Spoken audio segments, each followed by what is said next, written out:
Yeah, bitch so bad I wanna shoot like hoops while I'm riding in the coupe. I got what you want, it ain't nothing but a loop. Don't listen to friends, they don't know what's best for you. I want you, yeah, bad I wanna shoot like hoops while I'm riding in the coupe. I got what you want, it ain't nothing but a loop. Don't listen to friends, they don't know what's best for you. I want you, yeah, I wanna shoot. Girl, you too bad for me not to press you, yeah. Young fly nigga, I don't follow all these rules, yeah. Bitch, I'm making tunes, I ain't missing, I won't lose. Let's go to an island where a lot of y'all centers out there are brain dead as fuck, and a lot of y'all point guards are like playing with centers that are brain dead as fuck. But I'm here today to show all my centers how to make a read. Now I'm gonna tell y'all one thing. I'll tell y'all how to make the read, but that does not mean that read is gonna be there every single time. It still comes down to who you're playing, how they're playing, how they adjust in the game, yada yada yada, bing bang boom, you feel me? Alright, so I'm gonna go over this first clip with y'all the best I can. So it all starts with knowing how to slip. Now I'm not finna explain all that in this video. This is just how to pass. So this is assuming you know how to slip, how to roll, all that shit. So the ability to pass really all starts as soon as you slip. You can learn and adapt to certain teams' rotations, and then you'll know how to make the certain pass. Alright, so what happened on this play, and this is what happens the majority of the time, is the lock gets beat from my screen or just gets beat, period. So the power forward that's playing in the PNR, he steps up on my point guard. But if you know how to slip, you can beat that, you know what I'm saying, beat what they're trying to do. So after that, I have a free slip. But the center, who is in the right corner, he should drop to the paint to get me, and then that right hash should replace the right corner for the center to drop to the paint. Now what should happen is if that point guard gets beat, if that lock gets beat by the point guard or he gets crabbed, anything like that, then he should already be running in the situation to that right hash because of the rotation that they need to make. But what happens a lot of time is, you know, players on this game have egos, or they think they can get back, or, you know, this and that. So as a center on offense, you have to know that, like, I don't expect anybody's rotation to be absolutely perfect. There's some teams that can do it, but a lot of the times it's like, you can say mic delay, you can say this and that, but a lot of times if you see the rotation coming or you're even patient with it, then you can make the right read. Alright, so now y'all can see part of what I said happened, part did. So you can see that center from the right corner dropped on me as he should. Then the right hash took the right corner for that center as he should. But like I said, teams know rotations, but it always breaks down or fucks up some type of way. So you can see the power forward that stepped on my point guard is in the paint with me, even though his center is the one that's already dropping in the paint. So now you got the lock up top playing two. So in my brain, it's like I can either hit the hash right here that's wide open, or I can pass it back to the point guard the way I think, and it's all like split second decisions. So sometimes you might throw a turnover, sometimes it might look right and like a guy, but either way, it's not a dumb pass. It's just you never know what the other person on the other team is thinking. So in this situation, I see my right hash open, so I know that that lock is more than likely going to rotate to him, which means I can just do a pass back to my point guard. Now, something could happen also to where that right corner comes back up to the right hash because he sees two in the paint, and I could have passed it to the right corner. Like there's so many things you can do right here because there's two people in the paint and there's people running around the court everywhere. So it's all about how you see the court and what you think is just the right pass. Alright, so you can see they did as I thought. That lock that was on my point guard rotated to my hash, so my pass was passed back to the point guard. But like I also just said, that right corner could have rotated back up to the hash, and you can see him running up to the number 13, the right hash right now. So the pass probably could have been the corner, but probably not because the lock is running that way. So then the corner might have dropped back down to that right corner.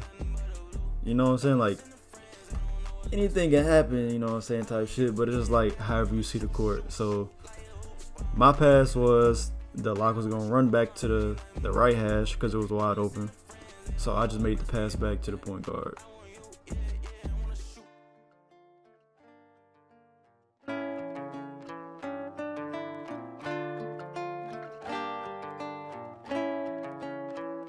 Alright, so in this next clip, it's pretty much the same thing. You can see my point guard beats the lock. So in my mind, you know, that power forward is gonna step on him. So I take my slip. So what should happen right here is the center that's already in the paint with me should stay there. 0 should go to the left corner, and either 31 or the dude that's still guarding my point guard should rotate to the left hash. But like I said in the first clip, people know what they should do, but mic delay and people saying this and that, and two people thinking the same thing, that always happens. So honestly, the best pass right here would probably be just to pass it to the left hash, because you got two people playing on my point guard, and you got this little dude number 0 playing 2 on the left side. So he should rotate down to that left corner, which means if you want to make that quick dot to the left hash, that's also a good pass. But on this play, I was a little bit more patient. I kind of waited them out to see what they were going to do, and that's also something you can do. You don't have to just immediately just make a pass. You don't always have to do that. You can wait them out, see how the rotation messes up, and then make a read, which is what I did on this play. So you can see number 0 went to the left corner like I said, and then also one of the dudes that was guarding my point guard should have rotated to the left hash if 0 was going down to the left corner. But like I said before multiple times, everything always breaks down, and that's also why you can be a little patient with reads, because you got people yelling one thing and another, and do this, do that, do this rotation, blah blah blah. So you can see they both went to the left when it was just supposed to be one rotating to the left hash. So that's where their rotation broke down, and I was patient enough to make that read. I've been doing a lot of shit that they never tried yet. Hey, your ice real frozen, you might get frostbit. Yeah, I just wanna do the dash. I'ma always put you first. Alright, so in this clip, you can see the lock is beat once again. I have no idea where he was going.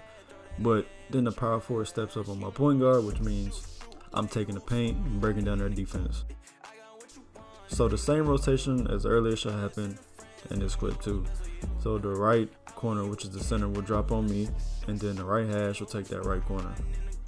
In the last clip, I was patient, and I said you can be patient, but you can also quick dot something if you like.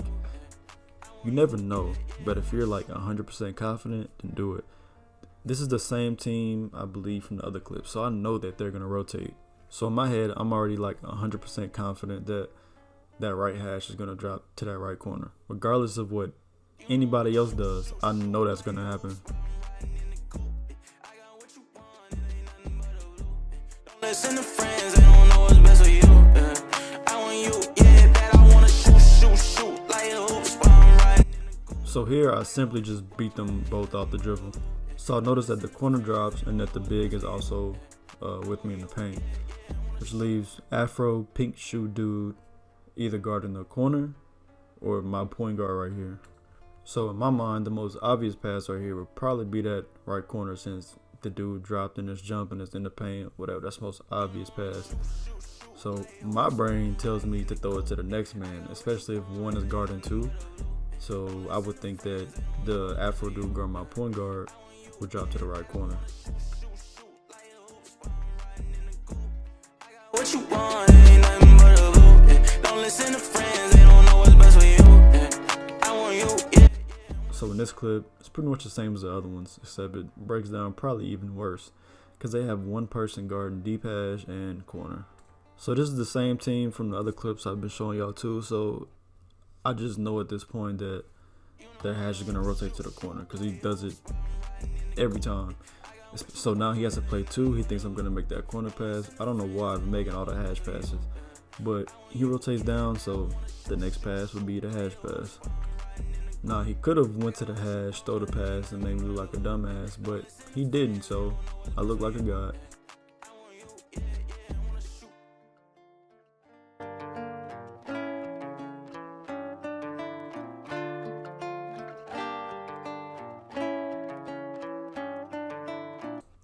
So this clip also breaks down just like the other one, where one person ends up playing two and I just make the next pass. So making reads as a center is not as easy as it may seem. There's a lot of things that factor into it. You have to know personnel, which means your team and the team you're playing against. You have to know the point guard you're playing with, how he dribbles. You have to know like if that team rotates a certain way. There's multiple things like you have to know before you can just try what I'm telling you. You have to know how to slip. You have to know how to see how the PNR is playing, which essentially will tell you how to slip. And sometimes you might make the right read, but it's the wrong read, just because of you never know how somebody's actually going to play it. It's just you have to make the best decision based off the game that you're playing at the moment.